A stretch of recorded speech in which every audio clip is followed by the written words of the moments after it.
بسم الله الرحمن الرحيم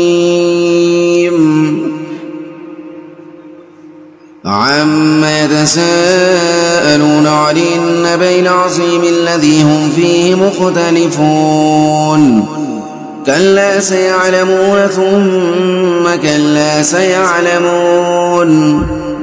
ألم نجعل الأرض مهادا والجبال أوتادا وخلقناكم أزواجا وجعلنا نومكم سباتا وجعلنا الليل لباسا وجعلنا النهار معاشا وبنينا فوقكم سبعا شدادا وجعلنا سراجا وهاجا وأنزلنا من المعصرات ماء ثجاجا لنخرج به حبا ونباتا وجنات ألفافا إن يوم الفصل كان ميقاتا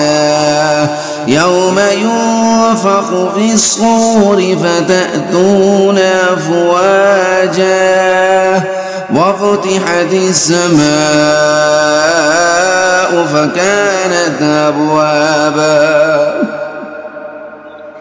وسيرت الجبال فكانت سرابا إن جهنم كانت مرصادا للطاغين مآبا لابثين فيها أحقابا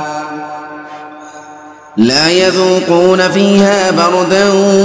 ولا شرابا إلا حميما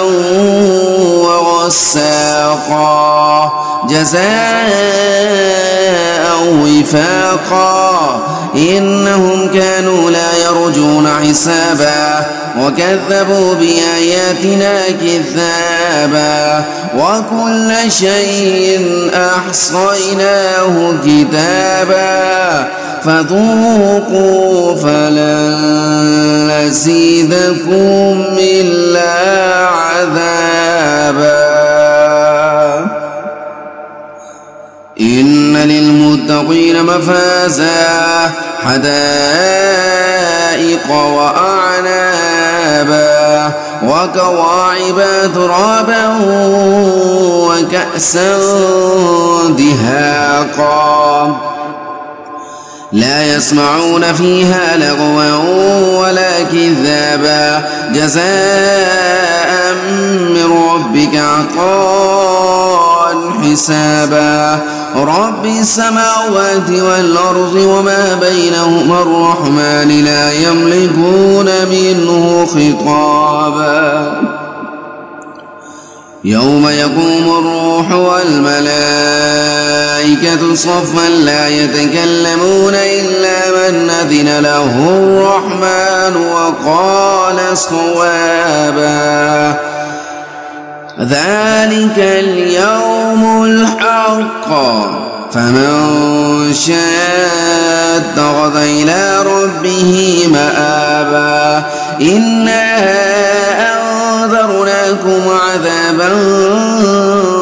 قريبا يوم ينظر المرء ما قدمت يداه ويقول الكافر يا ليتني كنت ترابا